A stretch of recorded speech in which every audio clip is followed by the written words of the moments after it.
Not being a necromancer, I can't see ghosts, normally. But tonight felt like a different story. The brightly lit streets of downtown Oakland were host to a sea of women wearing beaded flapper dresses, glamorous 1930s-era gowns, and vibrant swing costumes. Men clad in tuxedos with tails, white bow ties, and shiny black shoes accompanied the feathered and spangled partygoers. A black Model T Ford, polished and gleaming, glided to a stop in front of the magnificent Paramount Theater, and the couple that emerged could have stepped right out of the pages of The Great Gatsby. Sprinkled among these apparent spirits from another time was a handful of witches. "The top hat is all wrong," murmured one such witch, Aidan Rhodes.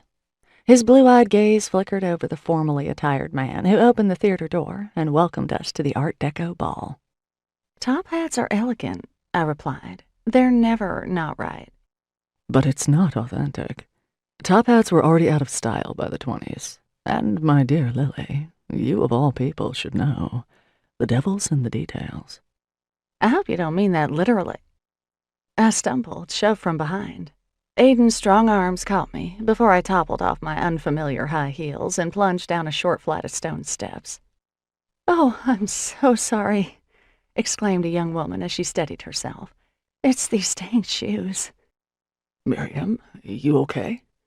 asked her gray-haired escort, wrapping a beefy arm around her shoulders. "Fine, just clumsy. I'm more of a barefoot gal." The woman named Miriam had hazel eyes that echoed the seafoam shade of her dress, and her honey-colored hair was covered by a glittery beaded cap. Unlike many of tonight's guests, who had clearly modified or sewn their dresses, this young woman's gauzy number was authentic. A diaphanous flapper dress, it was beaded and fishtailed and hung loose on her creamy white shoulders. My vintage clothes dealer sensibilities kicked into high gear, leaving me wondering where she had found such an incredible gown in mint condition. "I know the feeling," I commiserated. "No harm done. Your dress is exquisite." "Why, thank you. Yours, too."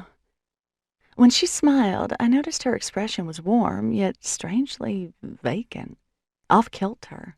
Though undeniably pretty, her face appeared flushed but pinched, as though she were feverish.